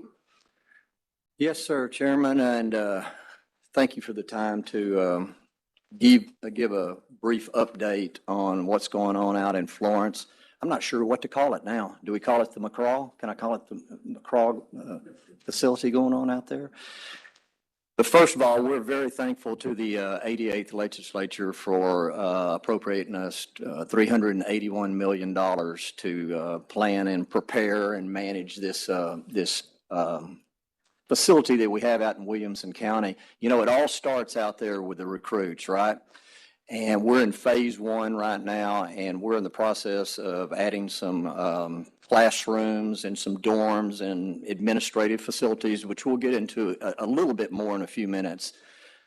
But the DPS, long before I was here, established this goal to modernize this facility out there for the commission members of DPS and make it one of the best in the country. Not only for our highway patrol, not only for our recruits out there, but also for federal, state, and local law enforcement partners that we have. So to that end, over a period of years, we're in the process of moving all of our training operations divisions from here at headquarters out to Florence. And it'll take a little bit of time. We've got it divided into 3 phases. We're in the first phase right now. The current training academy facility is located here in Austin, you know, where we at least house the recruits here. But the last time we did any updates to that was back in the 60s or 70s. So what we're running into is we have to bus the recruits an hour each way, have to bus them out to Florence and then back to Florence. You can keep that right there right now, that slide. We're busing them in there and out, and it's my understanding that they're out there a minimum of 35 days during that recruiting period. So you do the quick math on that, we're losing 70 hours, a minimum of 70 hours per recruit during that time. That amounts to almost 2 weeks of training. So all this is in an effort to get, this first phase is an effort to get the recruits out there and where we can house them out there and train them out there.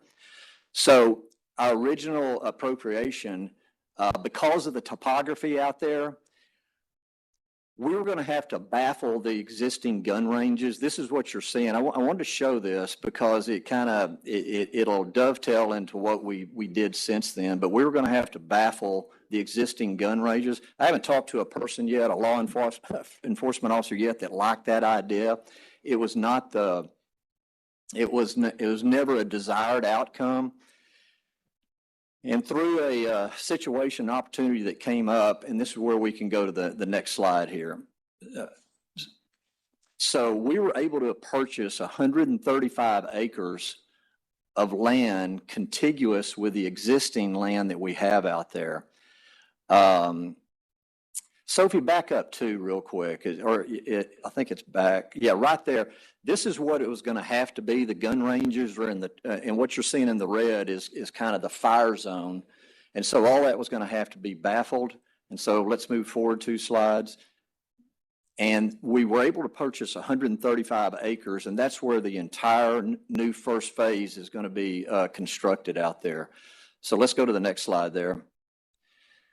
This is an updated, and I know it's hard to see, and we hope to provide these updates a couple of times every year just to keep people, but this is where we are right.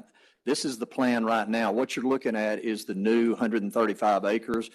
There's going to be an administration building, 3 dorms that will house 560 people, which would be able to help some overlapping classes. We're hoping to ramp that up and increase the size of our recruit classes. And after this first phase, we'll be able to house 560 people, 9 classroom buildings, cafeteria, indoor and outdoor physical fitness. So what this will allow us, there are some things in phase 2 and 3, including outdoor aquatic type facilities, but you see what all is included in this first phase. This first phase is a big deal. The bottom half is kind of the infrastructure that has to be used to, parking for 800. It's going to be a big project for us. So kind of to summarize this, let's go to the next slide. We're off to a good start, and we have a good team on board to get this project completed. The Texas Facilities Commission is building this project. We have our own project managers on board, and I tell you, it's high profile. It's got the attention of the governor and the lieutenant governor, so they're going to be looking at this, and they're going to want to know it's being done on time and on budget. The Broadest companies I've had some previous experience with, they're a great company. They're acting as the construction manager. Marmon Mock is the architect of record on this project. Flintco is a great contractor. They do both commercial and governmental work. I worked with them on the commercial side, and then I've also worked with them on the capital expansion. And out of the 3 contractors out there, they did the best job. So we've got a really good team on board to complete this. So ultimately what we want to have, my hope is that we can complete this first phase with absolute excellence and continue into phases 2 and 3 to create one of the most admired and desired training facilities in the country. And one is, we can keep our DPS troopers trained, but also invite people from around the country, like I said, federal, state, and local, to come out there and use these facilities. And I hope we do such a good job and complete it on time that we can move right into phases 2 and 3. I asked Chief, you can fill in any blanks that I left out there, or I'm happy to answer any questions. We're going to do this, hopefully, Chairman, a couple of times a year just to brief the commission on what's going on out there. That's all I have. Thank you, Commissioner Long, for that update. I think we're entering a very interesting, exciting phase of this project as we build what will be known as McCraw. Yes. And let me just quickly, Chairman, say I didn't address this last slide here. We're hoping to break ground out there in January. And when I say break ground, there's going to be some dirt being moved over. We'll build our perimeter fence around that 135 acres while the design is going on. But you can see the entire construction schedule right now, and this will be updated continuously. The entire construction schedule from the time we start moving dirt to the completion is projected right now from January 2025 through July 2027, and we'll update that as progress continues. Yep, thank you. Thank you, Commissioner. Any questions? I'd just like to make a quick comment, and that is, the number of people, interior and exterior, that are involved in this is phenomenal. But I do want to point out that we are so fortunate to have Commissioner Long, relatively new to this commission, who came from the Texas Facilities Commission prior to us, which is why, of course, he's in charge of this. And as you can see, he's pretty enthusiastic and very, very well informed. So thank you, Thank you, Commissioner Nona. Long, for your work on Appreciate that. Yeah, look forward to it. I echo that comment as well. Colonel, Lieutenant Colonel, is there anything you have to add on that? Well, that was a brilliant brief by Chief Hester.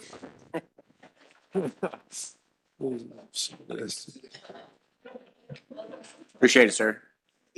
Chief, do you have anything to add? No, sir, I do not.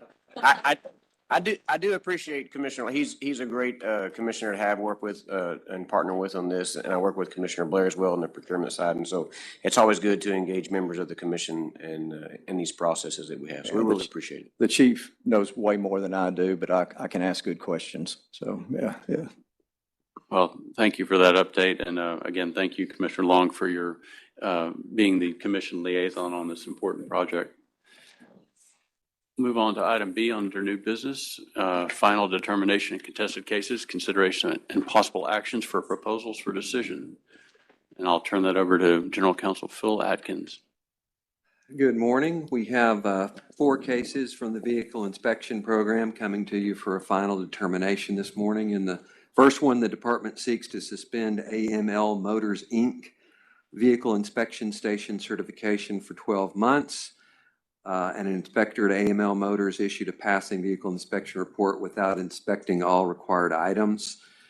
A hearing was held before the State Office of Administrative Hearings, and the administrative law judge issued a proposal for decision recommending that AML Motors vehicle inspection station certificate should be suspended for 12 months. The second case is also a VI case.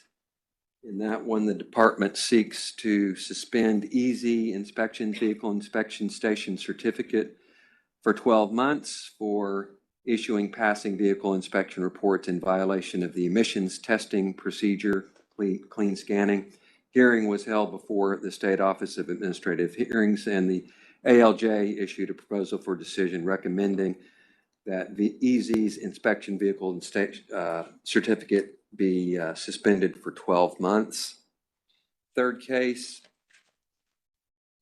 we seek to suspend Kendrick Ivy's vehicle inspection license for 12 months based upon clean scanning again. Hearing was held before the State Office of Administrative Hearings, and the ALJ issued a proposal for decision recommending the 12-month suspension. And finally, the department seeks to suspend Ali Al-Jabouri's vehicle inspection license for 12 months based upon clean scanning. A SOA hearing was held, and the administrative law judge issued a proposal recommending the 12-month suspension. So I would ask that the commission adopt the proposals for decision issued by the ALJs in each of the cases on the agenda this morning as the final determination of the commission. Commissioners, any questions for General Counsel Atkins? If not, I'd entertain a motion. So moved. Second. Motion from Commissioner Blair and a second from Commissioner Hord to adopt the proposals for decision in the final determination of contested cases as listed under Section 8B of our new business, items 1 through 4. Is there any further discussion? Hearing none, all in favor say aye. Aye. All opposed, same sign. Motion passes. Thank you. Item C under new business, report, discussion, and possible action on the following rule proposals for publication to receive public comment. And I will call Chief Sherry Gibson up for item 1. Good morning, Chief. Good morning, Sherry Gibson, Chief of Driver License Division. This morning, we are proposing amendments to 37 TAC Section 15.89, which is the list of moving violations for traffic offenses. This list is being updated to include modified and newly created traffic offenses that qualify as a moving violation. So this morning, we're asking permission to post these in the Texas Register for comment. Commissioners, any questions? Chief, would you give us a list of those new moving violations that we can't do while we're driving now? that you can't do while you're driving? Anything that's not in the current Texas statute, ma'am. Thank you. I would entertain a motion on that item. So moved. Second. We have a motion from Commissioner Horde and a second from Commissioner Long to approve for posting in the Texas Register proposed amendments to 37 TAC Section 15.9 concerning moving violations. Is there any further discussion? Hearing none, all in favor say aye. Aye. All opposed, same sign. Motion passes. Thank you, Chief. And for the remaining items, under C, item C of 8 new business, ask for Chief Wayne Muller to give his report. Good morning, Commissioners, Chairman. Wayne Muller, Chief Regulatory Services Division.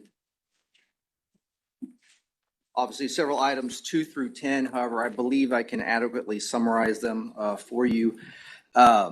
Each of the items 2 through 10, the vast majority of the changes all have to do with the same topic, and that is the ending of the passenger safety side of the vehicle inspection program. As you may recall, last session, the legislature through House Bill 3297 removed that safety side. So going forward, as of January 1 of this coming year, in all counties, an individual will not need to have the safety portion done before as a prerequisite to then getting the renewal of the registration through DMV. For the 17 counties where you still have to have an emissions inspection, that will continue, and safety for commercial vehicles will continue as well. But the safety side for passenger vehicles ends here in approximately 2 months. And so all these changes here are removing components of the rule set having to do with the safety side and or some wordsmithing where taking out a half a sentence made it awkward. And so our policy analysts worked on shoring that up. So that's the vast majority of all items 2 through 10. In addition to that, there's a couple other items that I'll highlight that don't have to do with that. And item number 2, we also are making a change to the sequence regarding licenses. Currently, a 2-year license in vehicle inspection runs from September to August. We're changing it to be January to December 2-year cycle. Item number 4, there's also a provision being put in there that mandates that a station must use the appropriate electronic interface device to issue the vehicle inspection report. And all that's doing is adding some more language to ratchet down our never-ending battle against clean scanning. It's just to make clear what they have to do when they're doing the emissions inspection. Also in item number 4, we're also just a removal of an old remnant provision, quite frankly, that has to do with retention of records at the VI station. Now that all data is uploaded into the cloud, both on the emissions and the safety side, this is a redundant provision, and so that's being repealed. And then lastly, under item number 10, again, in addition to all the safety stuff being removed, there's also some language in item number 10 that goes to the Vehicle Inspection Advisory Committee, just talking about the presiding officer's responsibilities for setting the agenda and how they run their meetings. And so in totality, that, from a summary standpoint, that's what all these changes are. I would ask that you, for your consideration, to put these approvals so that they can be put in the Texas Register for the requisite public comment period. Again, for most of this, we don't expect public comment since it's a legislative mandate to remove that portion of the program. Be happy to answer any questions. Just a quick question. Will you, after January, no longer have the sticker, the inspection sticker in the front windshield, or is that every 2-year, you'll have a 2-year inspection? So that sticker is, it's under the 2-step 1 sticker process. That is still what you're getting from DMV as far as the registration. So that sticker should remain as far as DMV's process. This won't be the prerequisite of getting the safety portion. Now in 17 counties, and then it'll be 18 counties when Bexar County comes online in 2016, that's still about 2/3 of the population that will still have to go in annually and get an emissions inspection. But in all the counties, you won't have to do the safety portion. But the sticker should remain because that's technically coming from DMV. Thank you. Any other questions? If not, I'd entertain a motion. So moved. Second. We have a motion from Commissioner Blair and a second from Commissioner Stodghill to post in the Texas Register to receive public comment the proposed amendments under item 8C, items 2 through 10 in our agenda. Is there any further discussion? Hearing none, all in favor say aye. Aye. All opposed, same sign.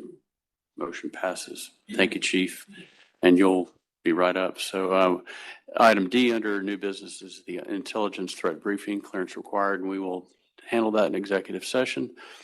Item 9 under ongoing business, item A is discussion of possible action regarding the compassionate use program.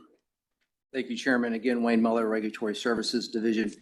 As you recall, we contracted with a consultant firm quite some time ago now who specializes in the cannabis space, giving consultation to adult use and medicinal programs around the country. One of the principals of that firm was involved in being the director of and standing up the New Mexico program several years ago. We contracted with them and asked them to take a look at the Texas program from a third-party perspective, specifically in regard to statewide accessibility for patients in the program, to give us some input and potentially some recommendations about where we stand with the program today. They have now given us the final version of that report. In the last couple of days, we have been providing copies of that report to executive and legislative branches downtown. You have a copy of that report in your packet. We have also given an advance copy to the members of the Compassionate Use Working Group.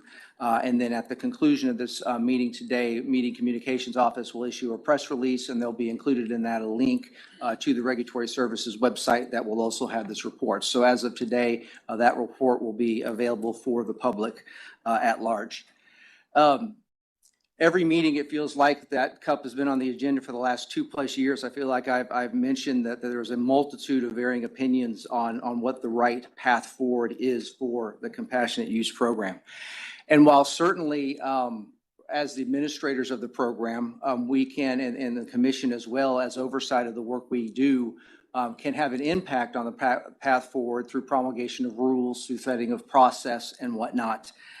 Given where we are today with the program and what I would describe as the heaviness of the decisions that need to be made, especially with CUP being, as medicinal marijuana, a subset of a much larger cannabis hemp debate that's going on not only in the state of Texas, but just about every state as well as at the federal level as well.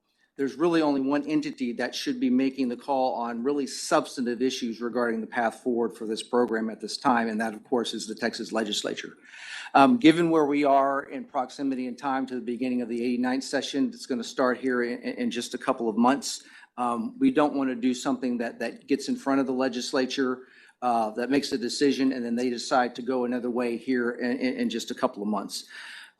Therefore, I'm intentionally not going to any details of this report, making any comment on parts of the report we may agree with, parts of the report we may disagree with. Rather, what our intent is to do what we've already started, which is to provide this report to all the legislative offices that have interest, as well, of course, myself and my staff during session be there as a resource for any other information that they want regarding the CUP program, and let them take this report as is and let them make their own conclusions as to whether this is helpful information for them or not, as the legislature decides what to do with this program going forward. I recognize that there are advocacy groups and others that would like for DPS to take the lead and make some proactive decisions on the path forward with this program. And I'm also mindful that we still have 132 open applications sitting out there. At some point, that has to be reconciled, that situation. But again, to me, the paramount point is the climate that this is in today, meaning the cannabis space and in particular what's going on with hemp and CUP being caught up in that, medicinal marijuana compared to hemp. But it's all really one big thing that needs to be discussed. And again, these are now substantive decisions that have to be made. And so I think the best approach is that we now give this information to the legislature and allow them some time to take the lead since session is coming up and decide what the right path forward is for this program. So that's the report that I have today regarding CUP. I'm not going to request any action items from you at this time. I do not anticipate asking for any action items from you at the December meeting either, based on what I've just stated. I'd be happy to try and answer any questions that you might have. My only comment is I completely agree with you on the need to defer to the legislature on this at this time. We're so close to a session, and let's give them the opportunity to weigh in on it. I have a question. I also, you never know what the legislature is going to do with or not do with any subject matter. So I understand what you're saying. But I do have a question about, and I know you've briefed us before on kind of where we are in directing this now and managing it now. But could you go through that briefly as to kind of, you said we have 132 applications. Are those license applications that are pending? Yes, ma'am. So we opened the window January of 2023 to gauge what the interest might be with additional licenses. At that point, not having contracted with the consultant yet and Right. not having a clear vision as to do we need to add any licenses, but still wanting to see what the interest might be. I want to say we got 240-ish applications. Initially, we kind of had a phased approach to putting in initial information, supplementing their information, paying the fee, et cetera. And as it all washed out, we had 132 final paid applications that we finished that up around June of 23. And so those have been left pending while then we contracted with the consultant and asked for some input on their side regarding accessibility. And so those are sitting there pending at this time. And the license we had that are operational are? We have 3 licensees that are operational. Those are the original 3 from when the program started in 2016. There's not been any expansion since then. So how's it going with the 3 we have? Are they able to serve a large part of our state or not? In my view, they are able to cover the state and the statewide accessibility. Again, the report details some points that theoretically some improvement could be had. But the short of it is the population of patients has not grown maybe the way some advocacy groups expected that it might. Right now, the number, I haven't looked at the most recent numbers, but it's somewhere in the neighborhood of about 90,000 patients. I haven't shown you that chart in some time because quite frankly, it's only partially helpful. That's 90,000 patients that have come into the program at all since the beginning of the program. About 86,000 of those since January of 21, which coincides with PTSD being added as a condition to this program. So the newer ones are there. More recent. However, I know our licensees, if they were up here, would tell you that that's fine that a new patient comes in, but they would describe the retention rate of those patients being very, very low from their perspective. And again, that comes back at least in part to the hemp discussion that I think is going to be had pretty heavily this next session. So all that said, yes, the 3 licensees that we have, in my view at this time, are not struggling to be able to give patients that are out there product when they come in as a patient and make a request through a prescription. Chief, just a real quick follow-up to that. Did I understand we have how many, 132 that are pending? They've paid a fee, right? Yes, sir. Are we in, I imagine they're getting pretty anxious, or are we in communication with them, kind of keeping them abreast of We have what not, the situation is? we have not put anything we have not put anything out most recently regarding that other than what I've been saying publicly about where we are. But we have had a couple that have inquired and as they've inquired on a case-by-case basis, we have responded that, it is still in a pending state. But we haven't given any further information because there hasn't been any decision made at this time. How much was that fee they put up? Do you It know? was approximately $7,400, $7,400. give or take. Okay. Interesting. Okay, thanks. Okay, and one quick follow-up on mine. So assuming there's some interest in the legislature to address this or that they get to it, depending on what else comes up, then we'll, of course, readjust our program if they do pass some new legislation or direction to us one way or the other. And if they don't, then we make some decisions after that on what we do or don't want to do with our program.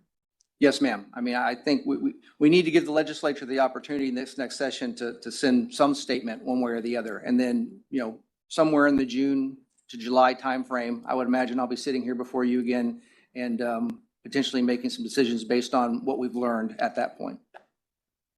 Okay. Commissioners, any other questions? Thank you, Chief.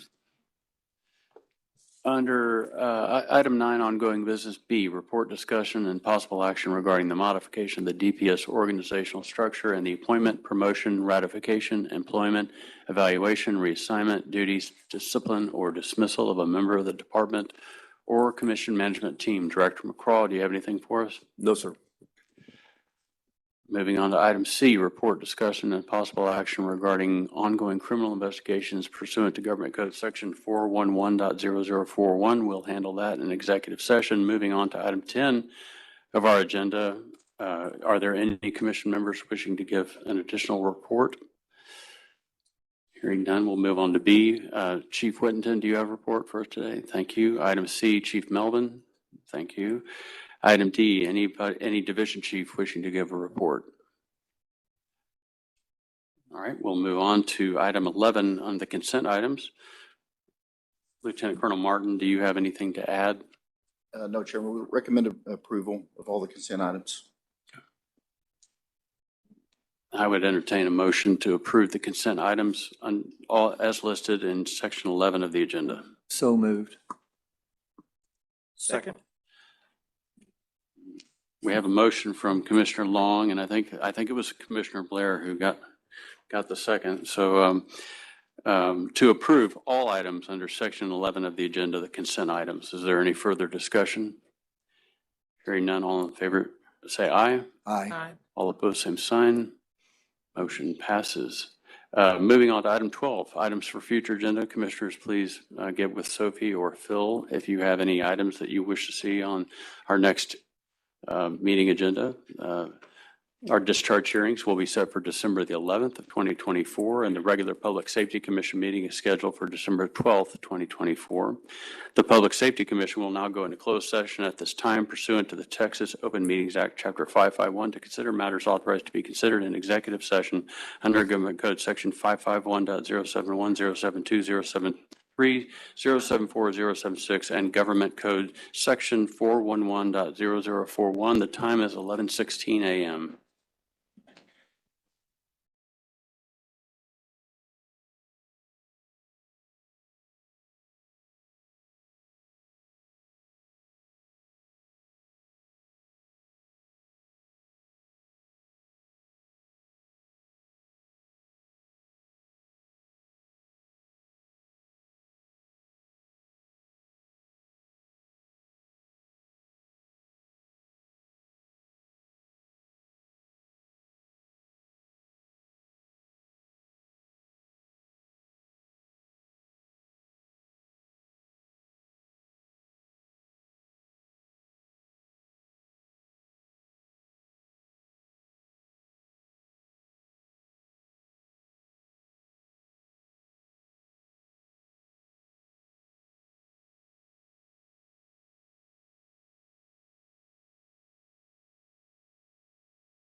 Recording.